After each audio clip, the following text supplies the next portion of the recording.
नमस्कार साथियों, हंस वाहिनी जीके क्लासेज में आप सभी लोगों का एक बार पुनः हार्दिक स्वागत है।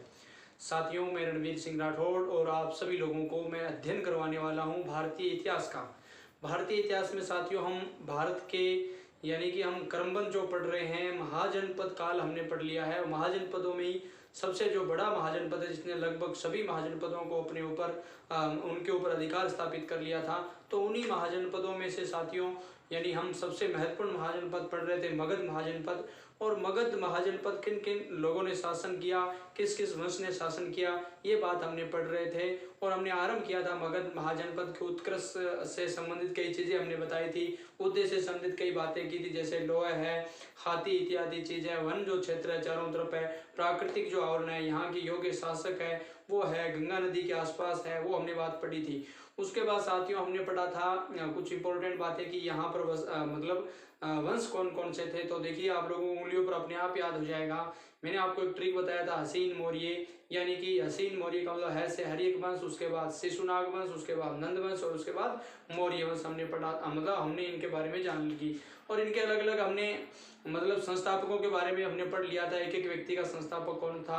सबसे पहले हमने बिंबिसार पढ़ा, उसके बाद हमने साथियों शिशुनाग पढ़ा, उसके बाद में महापद्म नंद और उसके बाद में लास्ट में चंद्रगुप्त मौर्य। उसके बाद साथियों हम जब पढ़ रहे थे तो उसमें सबसे पहले हमने हर्यक वंश ले लिया था।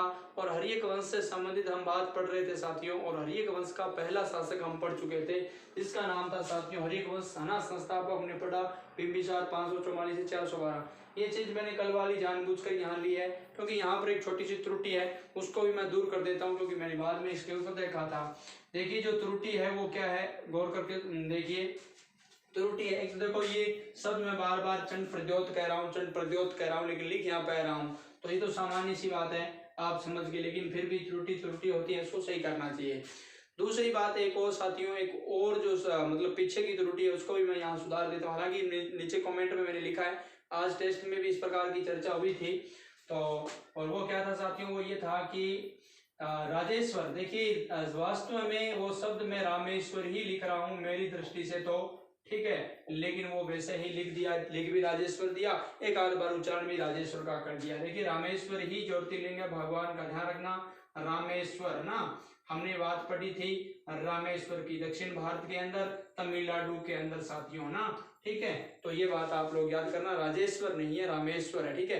राम ही ईश्वर, जिसके मैंने व्याख्या करके भी बताया था, रामेश्वर। भगवान जब लंका जा रहे थे उस समय सेतु निर्माण से पहले इसका वहां पर स्थापना की गई थी ज्योतिर्लिंग की। और एक चीज और ध्यान रखना, बहुत इंपॉर्टेंट है, और ये रामेश्वर है ना, राम ही ईश्वर जिसके, या है ना, राम के जो ईश्वर है, दो प्रकार की व्याख्या रामायण में भी मिलती है अलग अलग प्रकार से। शिव जी कहते हैं कि ये राम ईश्वर यानी राम मेरे ईश्वर है, शिव जी ये कहते हैं। और ये जो मतलब राम खुद कहते हैं रामेश्वर, यानी राम के जो ईश्वर है वो कौन है, शिव जी, मतलब एक दूसरे को ये मानते हैं। तो ये बात थोड़ी सी आप ना, सेतुबद्ध, ठीक है, सेतुबद्ध सेतु के पास है, ठीक है। तो ये बात दूसरा करेक्शन।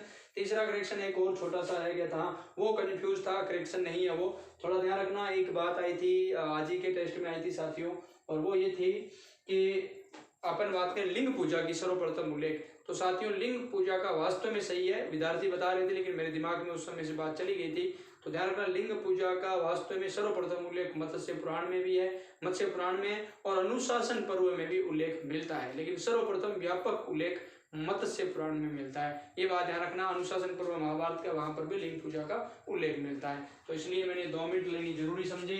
उसके बाद साथियों हर एक वर्ष में हमने बिंबिसार को पढ़ा, 544 से 492 बीसी को पढ़ा, हमने सारी बात की थी, इसने मित्रता स्थापित कर लिया अवंती के शासक चंद्र पर। तो अंतिम बातें थी, बहुत सारी बातें इससे पहले भी रह चुकी है, ठीक है। और राजवेद की बात की, जीवक का इलाज वगैरह करने की बात की। तो साथियों अब बिंबिसार से हम आगे निकलते हैं, आगे की ओर बढ़ते हैं। वंश हमारा हर्यक ही चल रहा है, वंश हमारा कौन सा चल रहा है साथियों, हर्यक वंश। और यहाँ हमने बात की है बाणमय की, कहाँ तक पहुंच गए, अगर आपके दिमाग में बात आ रही है तो, यानी 492 तक हम पहुंच गए साथियों। कहाँ तक पहुंच गए, 492 तक, ठीक है। तो लीजिए 2 नंबर जो शासक है वो है साथियों अजात शत्रु। क्या नाम है, अजात शत्रु, ठीक है। एक बात तो आप लोगों को सबसे पहले ये मैंने पहले बता दी थी, नहीं बताई तो अब सुन लीजिए क्या है कि अजात शत्रु को साथियों कहा जाता है पितृहंता शासक। क्या कहा जाता है? पितृहंता शासक। यानी ये भी अपने पिता की हत्या करके क्या बनता है? बिंबिसार की हत्या करके क्या बनता है साथियों? राजा बनता है। अभी अभी हमने बात की थी बिंबिसार का जो है ना 544 से लेकर के हमने बात की थी साथियों, कब तक? 492 तक। ठीक है, तो ये जो राजा बनता है कब? 492 ईस्वी को बनता है। कब बनता है साथियों? 492 ईस्वी को बनता है और ये रहता है 461 ईस्वी तक, है ना, 461 ईस्वी तक। ठीक है, तो ये है अजात शत्रु। अब देखिए अगर अपन बात करें, अलग अलग है, अलग अलग जगह मिलता है इसके बारे में। पितृहंता तो ये है ही है, इसमें कोई शक नहीं है, पितृहंता शासक। और यहाँ पर एक शासक और आएगा उदयन, वो भी पितृहंता होगा, बात करेंगे अपन लोग। तो अजात शत्रु 492 से 461 ईस्वी, पितृहंता शासक। पहली बात तो ये हमने जो पढ़ी वो बहुत ही इंपॉर्टेंट बात हमने यहाँ पर पढ़ ली। दूसरी बात देखिए, अजात शत्रु की हम बात शुरू कर चुके हैं और ये अजात शत्रु पुत्र किसका है? बिंबिसार का है। अपने पिता को मार करके साथियों ये क्या बन चुका है? राजा बन चुका है। ठीक है, अब इससे संबंधित जो और फैक्ट है, एक इसके लिए एक शब्द का काम लिया जाता है, मैं वो शब्द लिख देता हूं उपनाम के तौर पर, यहीं लिख देता हूं इधर, उपनाम। कुणिक कहा जाता है इसे साथियों। क्या कहा जाता है? कुणिक। ठीक है, 32 वर्षों तक इन्होंने शासन किया था। कितने वर्षों तक शासन किया था? 32 वर्षों तक शासक। ठीक है, पूछा जा सकता है 492 ईस्वी गद्दी पर कब बैठता है? 492 ईस्वी को बैठता है। सॉरी, ये ईस्वी तो है ही नहीं, ये थोड़ा सा मतलब फिर मिस्टेक कर दोगे, हम कर देंगे, बीसी है। ठीक है ना, ईसा पूर्व है। तो 32 वर्षों तक ये क्या करता है साथियों? शासन। 32 वर्षों तक शासन करता है। ठीक है, ये बात आपसे पूछी जा सकती है। तो भैया इसके पिता का पूछ ले कितने वर्षों तक करता है, तो अब करवा दिया, आराम से बता सकते हो साथियों, 52 वर्षों तक शासन करता है। 52 वर्षों तक। ठीक है, लगभग आंकड़ा इनका लिया जाता है 52 वर्षों तक।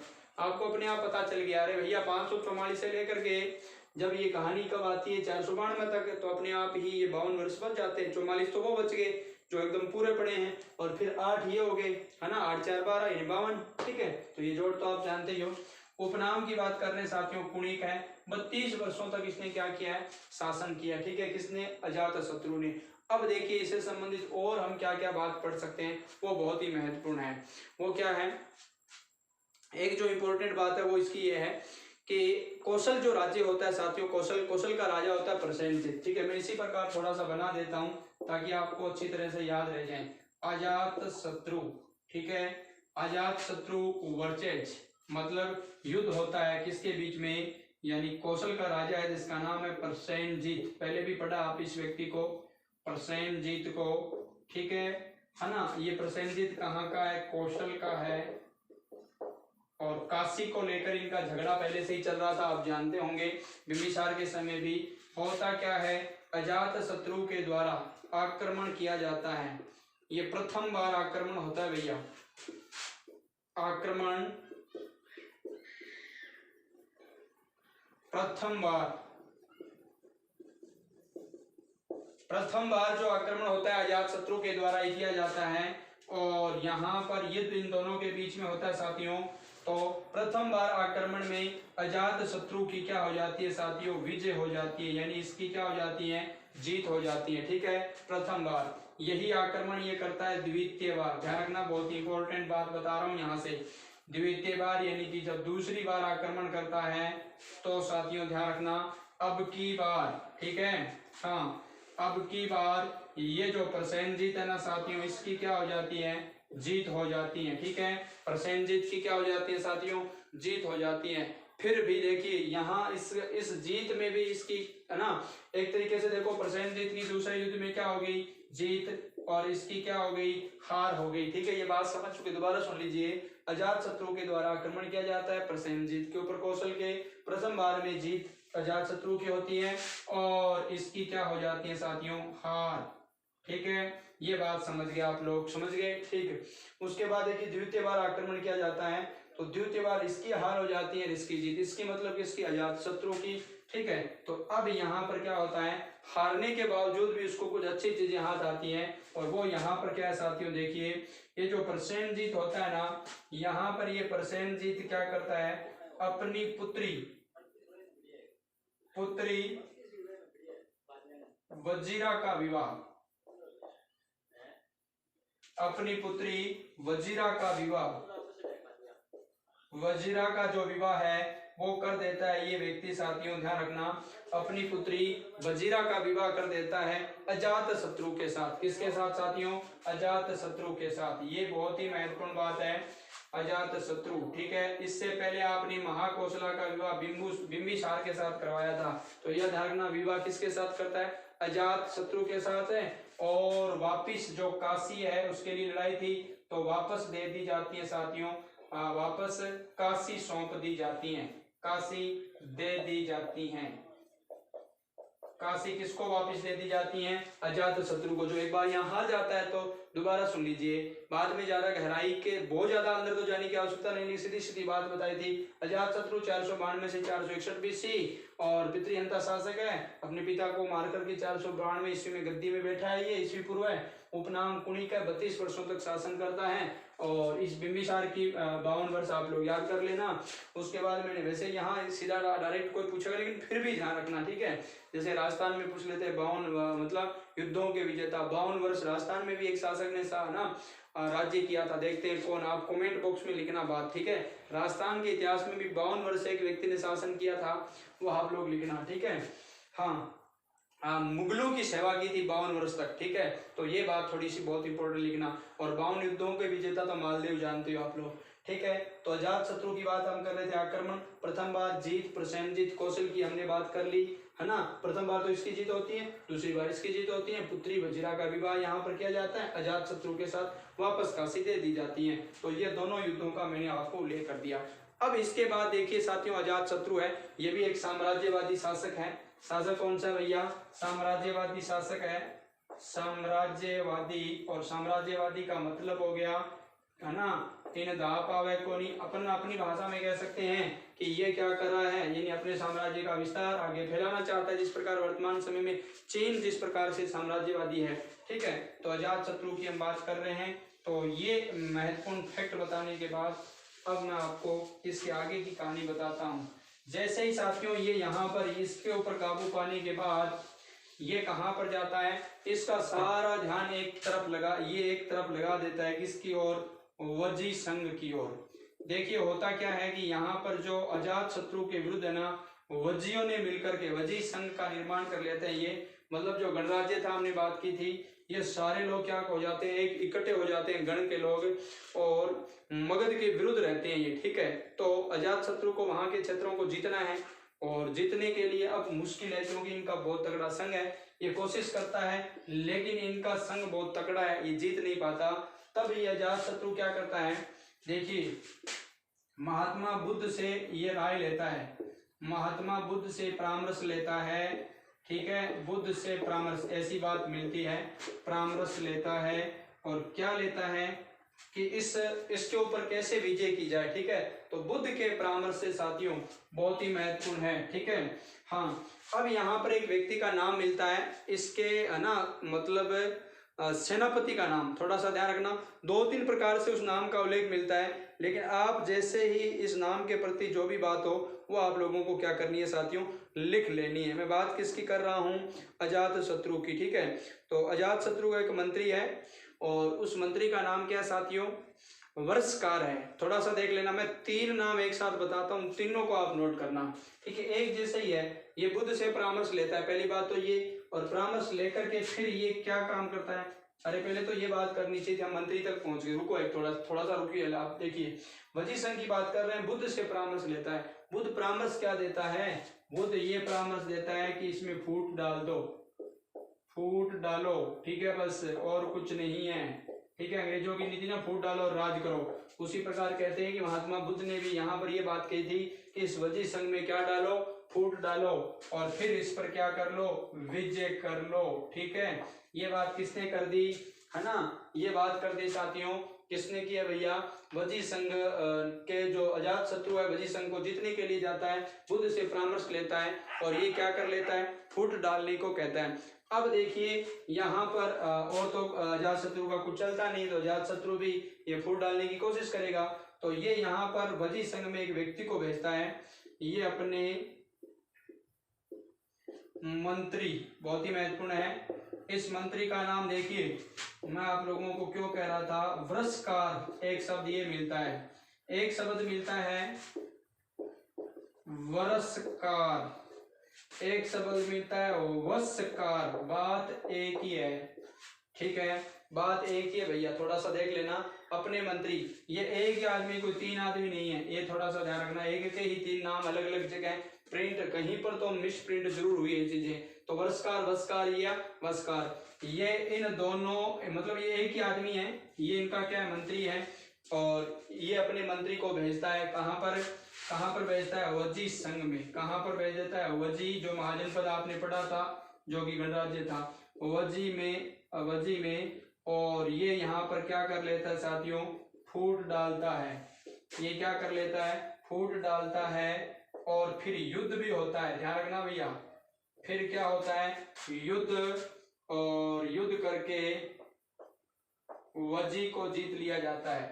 युद्ध करके वज्जी पर विजय, युद्ध करके वज्जी पर क्या कर ली गई भैया, विजय कर ली गई। बहुत ही इंपॉर्टेंट बात है भैया, ध्यान रखना। युद्ध करके वज्जी को जीत लिया, विजय कर ली। तो ये देखिए पूरी कहानी मैंने आपको बताई है, खोल करके दोबारा रिवाइज कर दूंगा, चिंता नहीं करें, ठीक है। देखिए वज्जी में फूट डालता है और युद्ध करके वहां पर विजय कर लेता है, ठीक है। ये वरस्कार जाता है फूट डालने के लिए, तो फूट डालने में सफल हो जाता है। और देखिए बाद में जो युद्ध होता है, इस युद्ध के अंदर क्या होता है, इस युद्ध में थोड़ा सा और बता देता हूं। इस युद्ध में सर्वप्रथम ध्यान रखना, इंपॉर्टेंट बात बता रहा हूं। यहां पर आपको दो चीजें मिलेगी, एक तो रथ मूसल, रथ मूसल ये शब्द आया, ये परीक्षा में आया हुआ है। रथ मूसल व महाशिला कंटक, महाशिला कंटक, महाशिला कंटक हथियारों का प्रयोग, हथियारों का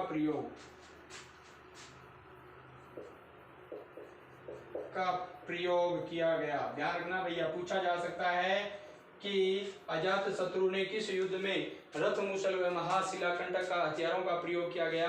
तो ये युद्ध वज्जी का युद्ध था। और साथियों पूछा सीधा भी जा सकता है कि रथ मूसल व महाशिला कंटक हथियारों का प्रयोग करने वाला शासक कौन था, तो ये अजात शत्रु था। तो इन दोनों, ये हथियार है ना, इनसे संबंधित है।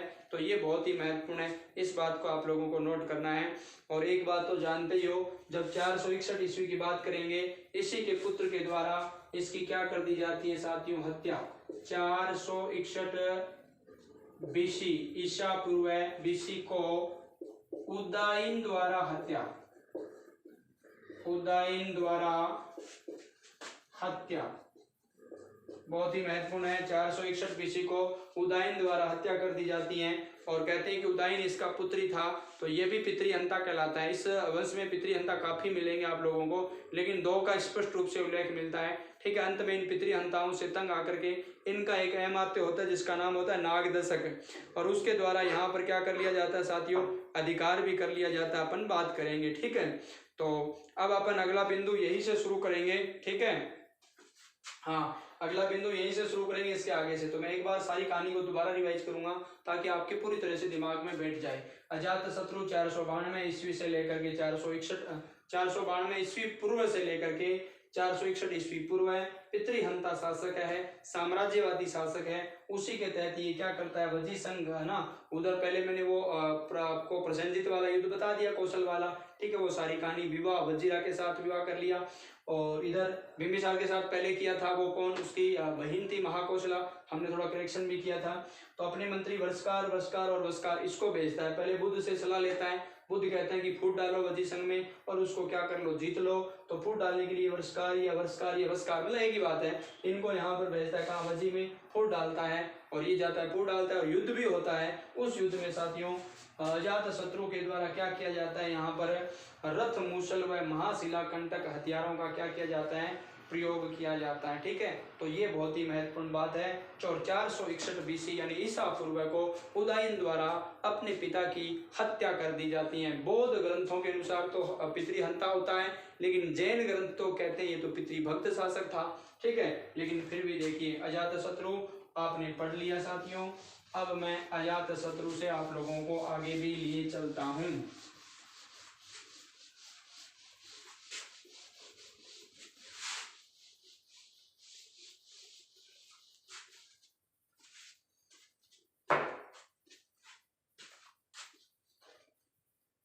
अजातशत्रु के बाद शासक बनता है साथियों उदयन।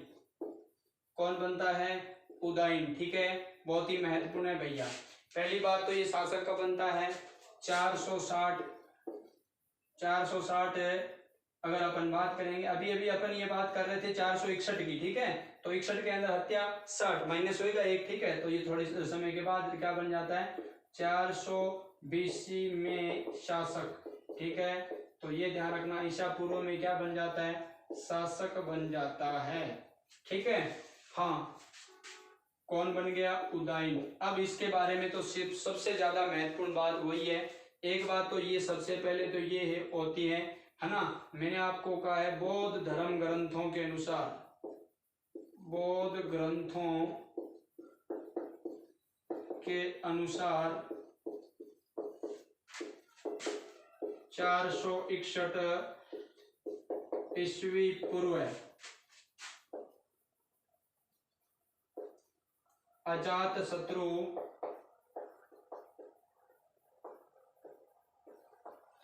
की हत्या करके शासक बना। तो स्पष्ट बात है कि बौद्ध धर्म ग्रंथों के अनुसार इसे क्या कहा जाता है? पितृहंता, यानी वह शासक जो अपने पिता की क्या कर देता है? हत्या। राजस्थान के इतिहास में इस प्रकार आप चारों राजवंशों के अलग अलग पितृहंता पढ़ते होंगे, यहाँ मैं बात उनकी नहीं करूंगा, बार बार कर चुका हूँ। ओके साथियों, तो बौद्ध ग्रंथों के अनुसार 461 पूर्व से अजातशत्रु की हत्या करके शासक बनाइए। ठीक है, अब देखिए दूसरी इंपॉर्टेंट बात सबसे हमें ये करनी है कि इनके द्वारा एक काम किया जाता है, बहुत ही महत्वपूर्ण है। अगर आप नदी की बात करोगे, गंगा व सोम नदी के संगम पर पाटलिपुत्र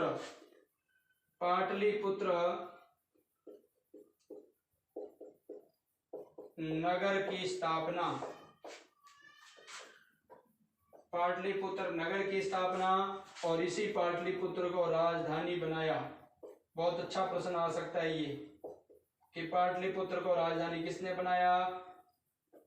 तो ये आप लोगों का उत्तर हो जाएगा साथियों उदयन। ठीक है, तो बहुत इंपॉर्टेंट बात है भैया, उदयन की बात कर रहे हैं। बौद्ध ग्रंथों के अनुसार पितृहंता और जैन ग्रंथ इन्हें पितृभक्त मानते हैं। मैं थोड़ा सा एक बात और लिख देता हूं, जैन ग्रंथ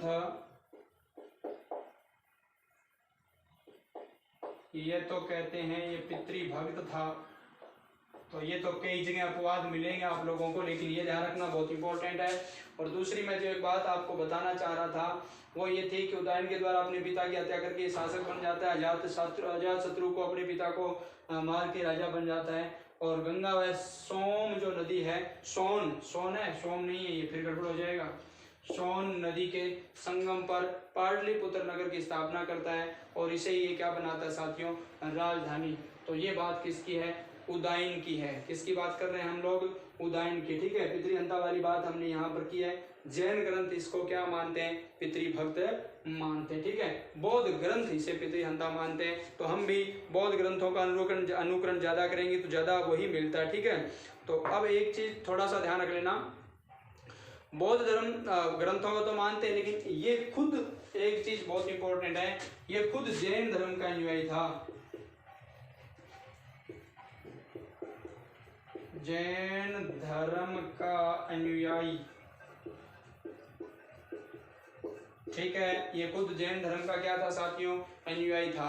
अब इस वंश का एकमात्र शासक बचा है, उसको ले लेते हैं अंतिम शासक को। 460 बीसी तक हम पहुंच चुके हैं, है ना। उसके बाद अगर अपन बात करें साथियों अंतिम शासक की, तो बहुत ही महत्वपूर्ण है। इस वंश का अंतिम शासक है नागदशक।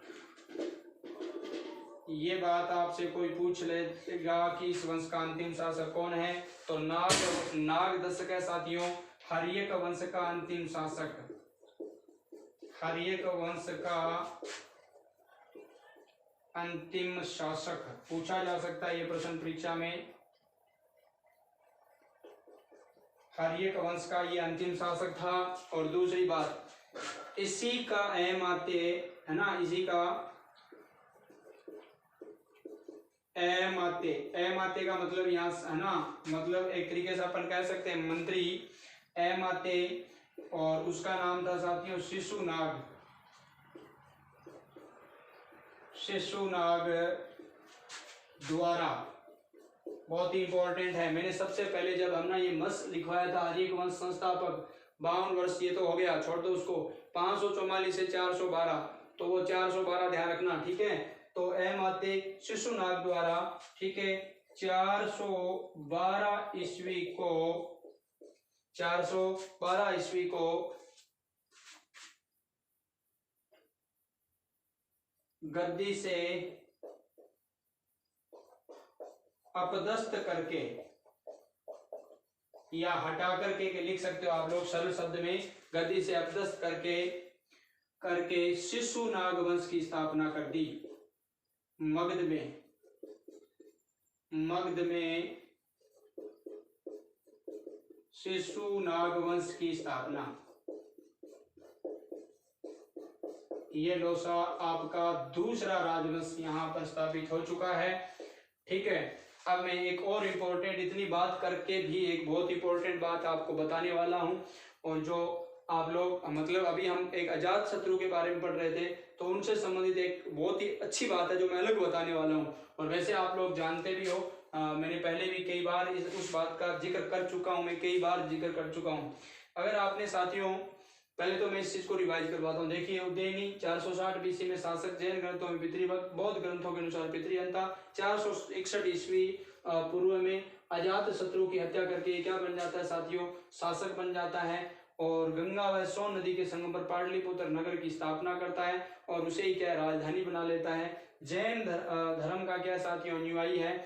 और एक मैंने आपको कहा कि नाग दशक हर्यक वंश का अंतिम शासक है ये, और इसी का एमाते सेनापति शिशुनाग द्वारा 412 ईस्वी को गद्दी से इसे अपदस्थ करके, किसको, नाग दशक को, मगध में शिशुनाग वंश की क्या कर ली जाती है साथियों, स्थापना कर ली जाती है। तो 412 से लेकर के 344 तक हम लोग पढ़ने वाले हैं अगले वंश को, और उस वंश का नाम क्या होगा, शिशुनाग वंश। लेकिन अभी जो मैं एक इम्पोर्टेंट बात की ओर इशारा कर रहा हूँ, वो थोड़ा सा आप लोगों को अजात शत्रु में लिखना है। फिर मैंने सोचा वो लिखाई हुई है, लेकिन फिर भी बीच में लिखाना बहुत जरूरी है ना, क्योंकि उन चीजों को आपको याद करने के लिए ये थोड़ा जरूरी है। अजात शत्रु में एक बात आपको दिमाग में आ रही है तो, है ना, बहुत अच्छी है। प्रथम बौद्ध संगीति का आयोजन, प्रथम बौद्ध संगीति का आयोजन, प्रथम बौद्ध संगीति का आयोजन, ठीक है। एक इंपॉर्टेंट बात मैं यहीं पर और बता दूंगा, प्रथम बौद्ध संगीति का आयोजन अब कब होता है ये बताने वाली अब कोई बात नहीं बची। 483 ईस्वी की बात करेंगे, तो ये ईस्वी पूर्व की बात करेंगे, तो आपकी ये क्या हो जाएगी, है ना, इसका टाइम हो जाएगा प्रथम संगीति का। और प्रथम बौद्ध संगीति है साथियों, प्रथम बौद्ध संगीति है, इस बात को आप पूरी तरह से लिख लीजिएगा। प्रथम बौद्ध संगीति, अजात शत्रु, प्रथम बौद्ध संगीति।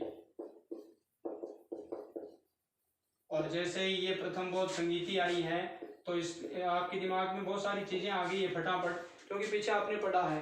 तो अजात शत्रु प्रथम बौद्ध संगीति का आयोजन इसके समय होता है ना। जैसे ही प्रथम बौद्ध संगीति, आप देखो मैंने यहाँ पर वो ट्रिक बताया आपको, वो अब काम आते हैं। कौन कौन से ट्रिक, एक तो मैंने आपको बताया था अक्का अक, अक्का अक, तो अब आपके दिमाग में क्या आया, ऐसे अजात शत्रु, का से काला शोक अभी आने वाला आगे, फिर ऐसे क्या हो जाएगा अशोक, फिर कैसे क्या हो जाएगा कनिष्क, तो चारों शासक यहीं पर। इसी प्रकार मैंने आपको एक ट्रिक बताया था, आप लोग याद करना, रावे पाक्कू, क्या याद करना, रावे पाक्कू, तो रा से राजगिर है। तो ये जो आपकी प्रथम बौद्ध संगीति है ना साथियों, ये कहाँ पर होती है, राजगृह में होती है, ठीक है ना। और किसके समय, अजात शत्रु के समय भी बता दिया 483 ईस्वी, ठीक है। इसका टाइम हमने 400, अरे भैया देखिए 544 है ना, 544 से लेकर के ये रहता है कब, अगर अपन बात करें 492, 492 से लेकर हमने बात की थी 461। तो देखिए 92 और 61 के बीच में आपका क्या आ रहा है, 483 ईस्वी पूर्व आ रहा है। ये चीजें ऐतिहासिक है तो आप लोगों को याद रह जाएगी, है ना। रवि पाकू। एक मैंने और बताया था, सबसे पहले क्या होता है, महा, ठीक है। तो महा का मतलब यहाँ अध्यक्षता किसने की थी, महाकश्यप ने। महाकश्यप ने यहाँ पर क्या की साथियों, अध्यक्षता की। फिर मैंने कहा सबसे पहले महा होता है, उसके बाद साब होता है, साब कामीर, उसी का एक नाम सरोकामिनी भी मिलता है, थोड़ा ध्यान रख लेना। और एक और मैंने आपको क्या बताया था, सबसे पहले महा, उसके बाद मैंने कहा साब, उसके बाद होता है पुत्र, तो मोंगली पुत्र तीसरी संगीति का, और लास्ट मैंने बताया था क्या होता है, मित्र, तो वसु मित्र, ठीक है। अश्वघोष की भी बात हमने की थी उपाध्यक्ष के रूप में। तो ये ध्यान रखना, अजात शत्रु के समय प्रथम बौद्ध संगीति का आयोजन होता है साथियों, बहुत ही महत्वपूर्ण है। सूत्र पिटक और विनय पिटक जो लिखा जाता है वो आप लोगों को पता है, ठीक है। तो बहुत ही महत्वपूर्ण है, ठीक है, बहुत ही इंपॉर्टेंट सी बात है इस समय की, आप लोग ध्यान रखना, ठीक है। हाँ, अब देखिए, अब अपन बात करते हैं अपने अन्य बिंदुओं की ओर भी अपन चलते हैं। अजात शत्रु की हमने बात कर ली है। प्रथम बौद्ध संगीति का आयोजन यहाँ पर किया जाता है 483 ईस्वी पूर्व को। रवि पाकू मैंने त्रिक बताया, अकाक याद आ रहा है जरूर, 83, है ना, 483, उसके बाद मैंने कहा 383, 251 और फिर 78, ठीक है। तो वैसे याद हो जाएगा आप लोगों को। ओके, तो ये हो गया साथियों नाग दशक वाली कहानी, तो आपको बता दी। हर्यक वंश का ये अंतिम शासक होता है, हर्यक वंश का ये क्या होता है साथियों, अंतिम शासक। और यहाँ पर शिशुनाग नामक व्यक्ति आता है और वो आकर के क्या कर देता है, यहाँ पर एक दूसरे राजवंश की स्थापना कर देता है, और उस दूसरे राजवंश का नाम हम लिख लेते हैं साथियों, शिशुनाग वंश। उस व्यक्ति के नाम पर यह शिशुनाग वंश। वंश किसके पढ़ रहे हैं हम, मगध के। मगध पर शासन करने वाले हम वंशों की चर्चा कर रहे हैं, शिशुनाग वंश। और अभी अभी हमने उस वंश की चर्चा की थी, तो वो वंश हमारा चला था साथियों 412 बीसी से लेकर के 412 तक चला था। वो तो 544 से 412, तो ये 344, मैंने आपको बताया 100 वर्षों के अंतर में ये पूरा हो जाएगा मामला। तो बीसी लिख दो, चाहे आप यहाँ पर ईसा पूर्व लिख दो, बात एक ही है। तो ये लीजिए शिशुनाग वंश। अब आपको यहाँ से एक सीधी पूछता है कि संस्थापक कौन है, तो शिशुनाग ही है। तो पहला हम लोग तो सीधा लिख लेते हैं, शासक ही लिखते हैं शिशुनाग। अब सबसे पहले इस शासक को लिखा है, तो सबसे पहले अगर अपन बात करें तो ये राजा कब बना, सबसे पहले ये बात हमें जाननी बहुत जरूरी है। भैया राजा अभी अभी हमने बात की है, ये क्या किया, 412 किया, 344 तक तो ये पूरा का पूरा वंश ही रहता है। तो हम लोग इसकी बात कर लेंगे 412 से 344, तो मैंने आप लोगों को बता दिया, ठीक है। अब बात अपन इस शासक के खुद की कर लेते हैं, कितने समय तक शासक रहता है, ठीक है। एक चीज ध्यान रखना, सबसे पहले वहां से हमने शुरू किया था, उसको 392 तक लाए थे, 544 से 492 तक लाए थे। यहाँ पर थोड़ा सा देखना, 412 से लेकर के 394 तक आएगा, थोड़ा ध्यान रखना। 412 से लेकर 394 माइनस हो रहे हैं, थोड़ा सा ध्यान करते जाना इनके साथ साथ है, और ये आपका हो जाएगा बीसी, ठीक है। हाँ, अब अपन बात करेंगे साथियों शिशुनाग वंश की। मैंने शिशुनाग वंश तो है ही है, इसका संस्थापक है, और इस संस्थापक का नाम हमने यहाँ पर लिख दिया। और अब इसका काम देखिए क्या है, इसके कामों की चर्चा। एक तो ये भी साथियों साम्राज्यवादी शासक था,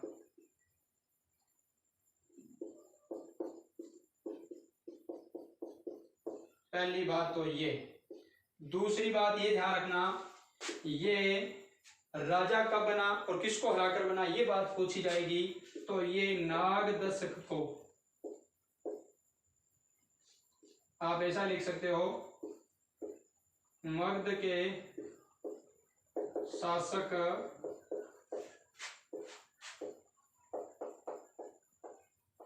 नाग दशक को 412 ईस्वी पूर्व गद्दी से हटाकर शासक बना।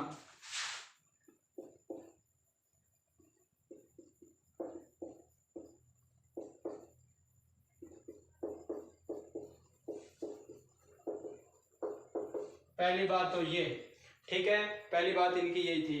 एक ये ध्यान रखना, इसने अवंती व वत्स, अवंती व वत्स महाजनपद, अवंती व वत्स को मगध में मिलाया।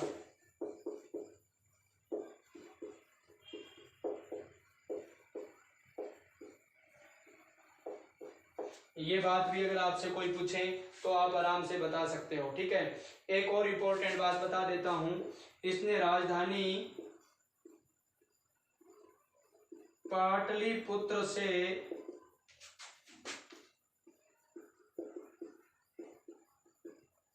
राजधानी वैशाली स्थानांतरित किया। या इसको सरल भाषा में लिख दो आप लोग, ये शब्दों की जाल में हम फंसते जा रहे हैं, सही प्रयोग नहीं कर रहे हैं। पाटलिपुत्र की जगह वैशाली को राजधानी बनाया।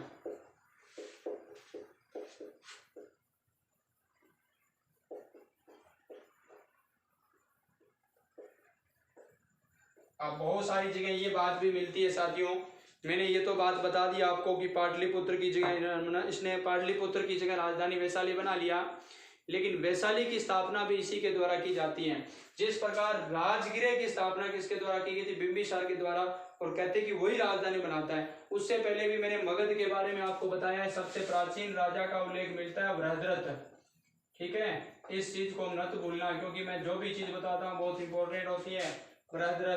बृहद्रथ और इसी का जो पुत्र होता है जिसका नाम होता है जरासंध, ठीक है। मैं कई बार ये कहानी भी आपको बता चुका हूं, आप भी अपने नोट्स में एक तरफ ये 3-4 शब्द लिख लेना, है ना। बृहद्रथ, कृष्ण, अर्जुन,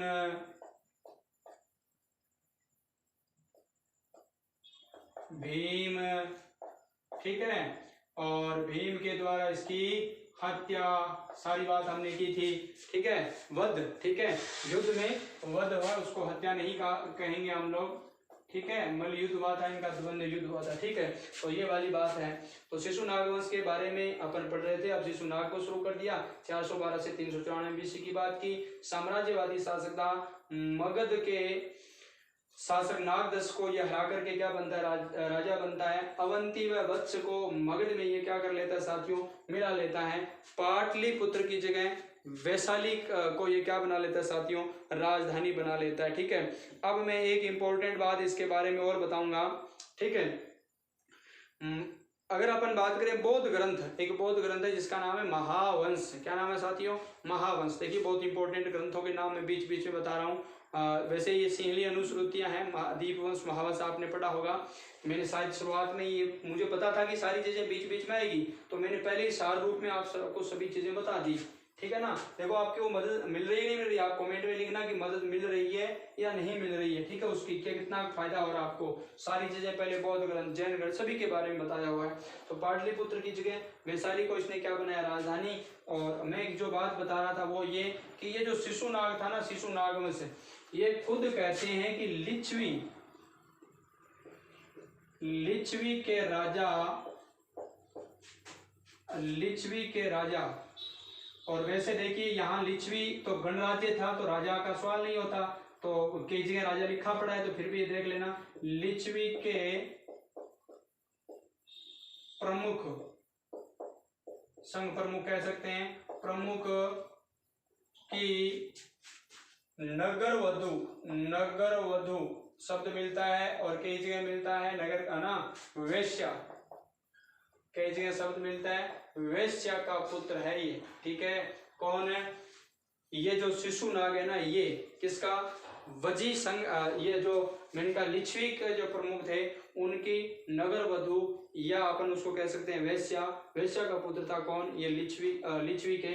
तो ध्यान रखना कौन, शिशुनाग की बात कर रहे हैं, जो कि अमात्य था। किसका अमात्य था, नागदशक का। और नागदशक यानी कि ये लोग अयोग्य हो चुके थे, और कहते हैं मगध की जनता भी ये तंग आ चुकी थी पितृहंता शासकों से, तो अंत में इन्होंने भी शिशुनाग की क्या कर ली, सत्ता स्वीकार कर ली, ठीक है। तो ये था आपका साथियों शिशुनाग। अब हम आगे बढ़ जाते हैं, और इम्पोर्टेंट जो शासक करने वाले हैं वो देखिए। सबसे महत्वपूर्ण शासक अभी भी आ रहा है, शिशुनाग को आपने कर लिया। तो शिशुनाग के बाद जिस व्यक्ति की बारी आती है वो है कालाशोक। काला शौक के बारे में तो आप एक बहुत ही महत्वपूर्ण और इम्पोर्टेंट बात जानते हो। काला शौक के बारे में एक बहुत ही इम्पोर्टेंट और महत्वपूर्ण बात जानते हो। ये 394 में क्या बनता है, शासक बनता है। 394 में क्या बनता है, शासक बनता है। ठीक है, 412 से लेकर के 394 तक ये होता है शिशुनाग। ठीक है, और उसके बाद जो शासक बनता है जो मैंने अभी अभी बताया जिसका नाम है काला शौक।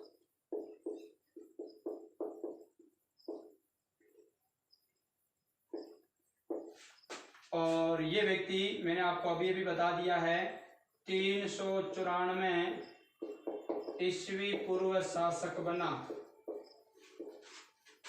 अपने पिता की मृत्यु के बाद।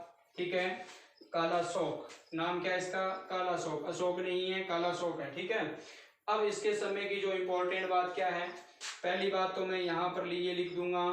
ठीक है, काकवर्ण उपनाम है इसका, उपनाम या दूसरा नाम काकवर्ण। दूसरी इंपॉर्टेंट बात ध्यान रखना, राजधानी इसके पिता ले गए थे वैशाली, आपको पता है। तो वैशाली से राजधानी पाटलिपुत्र पुनः ले गया या ले आया या स्थानांतरित कर दी। कौन भाई, काला शौक। ठीक है, अब सबसे इंपॉर्टेंट बात तो इसकी आपके दिमाग में आ गई होगी, क्या भाई, ये अका अक द्वितीय बौद्ध संगीति का आयोजन, द्वितीय बौद्ध संगीति का आयोजन। द्वितीय बौद्ध संगीति की बात आई है तो आपके मतलब काल भी दिमाग में आ गया होगा, 383 ईस्वी पूर्व है। अब क्या आप लोगों को 383 की बात करेंगे तो क्या ये 383 के समय शासक था? बिल्कुल था। तो द्वितीय बौद्ध संगीति का आयोजन इसके समय होता है। और आपको अक याद है तो आराम से याद है, ए का अजात शत्रु, तो कैक है ना, अक्का का हमने पढ़ा था तो का काला शौक था। समय भी मैंने आपको बता दिया साथियों, 383 ईस्वी पूर्व है। और एक और इम्पोर्टेंट बात इसके बारे में हम ये हुई कहा थी, तो देखिए ध्यान रखना, रावे पाक्कू बताया था। ठीक है, इसने राजधानी तो वापस ले आया था वैशाली से, लेकिन ये जो द्वितीय बौद्ध संगीति है ना, इसका आयोजन तो कहाँ होता है, वैशाली में होता है। कहाँ पर होता है, वैशाली में। ठीक है, और वहां पर मैंने आपको बताया था सबसे पहले माँ होता है और उसके बाद क्या होता है, साब होता है। ठीक है, तो सा है ना, सब कमीर, साब कमीर या सब कमीर, साब कमीर या सब कामीर। ठीक है, ये जो नाम मिलता है आप थोड़ा सा ध्यान रख लेना। इस व्यक्ति के क्या होता है, अध्यक्षता में होता है ये बात, अध्यक्षता। ठीक है, तो ये लीजिए, इसकी अध्यक्षता में साब कमीर या सब कमीर, साब कमीर इस प्रकार का शब्द मिलता है, तो आप थोड़ा सा ध्यान रख लेना। ओके, ठीक है, तो ये आप लोगों की कौन सी होगी, द्वितीय बौद्ध संगीति का आयोजन कर लिया साथियों। आपको पता है तो कुछ याद आ रहा है तो बौद्ध संघ यहाँ पर दो भागों में भी बढ़ता है, दो भाग बनते हैं, महासंघिक और शतावीर। ठीक है, वैसे तो यहाँ पर कोई जरूरी नहीं है, लेकिन इसमें ही होता है वो दो भाग है ना। बौद्ध धर्म के कितने भाग हो जाते हैं, दो भाग। हालांकि ध्यान रखना, वो आप चौथी की बात करेंगे जहां पर है ना, श्वेतांबर दिगंबर की बात बाद में करेंगे, अभी नहीं करेंगे, थोड़ा सा गौर कर लेना। तो बौद्ध धर्म दो भागों में बंट गया। एक तो यहाँ पर स्थावीर का उल्लेख मिलता है, स्थावीर का। ठीक है, और दूसरा यहाँ पर मिलता है महासंघिक। ठीक है, तो ये बात भी आपको पहले से याद है और आपने की है, तो वो वहां पर काम आएगी। तो काला शौक की बात अपन कर रहे हैं। काला शौक के द्वारा कहते हैं कि साथियों है ना, इसके बाद ये बात मिलती है कि इसके काफी शासकों ने यहाँ पर शासन किया था। लगभग ये भी कहते हैं कि 22 वर्षों तक शासन किया था। कितने वर्षों तक शासन किया था, 22 वर्षों तक शासन किया था। इसके बाद भी यहाँ पर काफी मतलब लोगों ने, इसके मृत्यु के बाद भी 22 वर्ष तक लोगों ने क्या किया था, शासन किया था। तो ध्यान रखना, 366 ईस्वी में इसकी क्या हो जाती है, मृत्यु हो जाती है। मैं थोड़ा सा लिख देता हूँ, यहाँ पर आपके काम आ जाएगी चीज। 366 BC ईसा पूर्व को 366 BC को ये घूमने निकला था साथियों, घूमने। तो इसकी किसी ने क्या कर दी, हत्या, किसी लुटेरे ने क्या कर दी साथियों, हत्या कर दी, किसकी, कालाशोक की। ठीक है, तो अब एक चीज और ध्यान रख लेना इंपॉर्टेंट, वो क्या है, अंतिम रूप से मैं आप लोगों को इसके बारे में बता रहा हूँ। फिर मैंने आपको कहा है कि इसके ही काफी सारे जो अनुयायी थे वो यहाँ पर क्या करते थे, शासन करते थे। और उन अनुयायियों में यहाँ पर क्या होता था, मैंने आपको बताया कि अयोग्य शासक थे, कोई योग्य शासक नहीं थे यहाँ पर। ठीक है, तो इस वजह से ये वंश है ज़्यादा दिन तक कोई बहुत ही पावरफुल तरीके से नहीं चला। ठीक है, ज़्यादा समय तक मैंने आपको बताया है कि पावरफुल तरीके से नहीं चला। ठीक है, हाँ, काफ़ी जो शासक आते हैं इनके बाद 10 उत्तराधिकारियों का उल्लेख मिलता है। 10 उत्तराधिकारी लगभग 52 वर्षों तक यहाँ पर क्या करते हैं, शासन करते हैं। और उसके बाद एक अंतिम शासक का नाम हमें जानना बहुत जरूरी है। ठीक है, हाँ, ये बात मैंने आपको बता दी है। तो वैसे देख सकते हो आप लोग इसको इसी प्रकार देखिए। 366 की बात करोगे, मैंने कहा है इसके बाद यहाँ पर कौन शासक करता है, इसके 10 उत्तराधिकारी,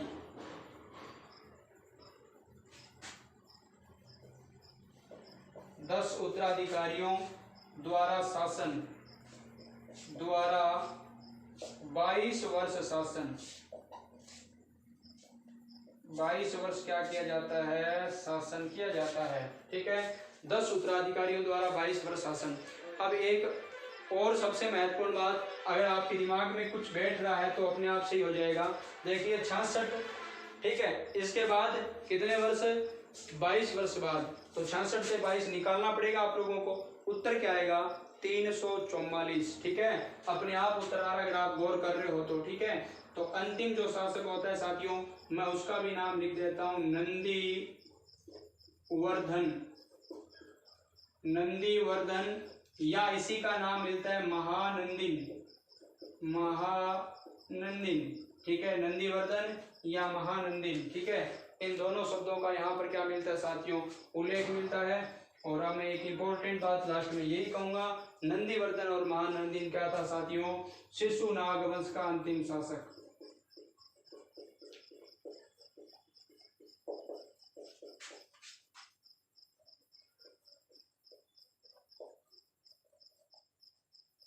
ठीक है, शिशुनाग वंश का क्या था, अंतिम शासक था।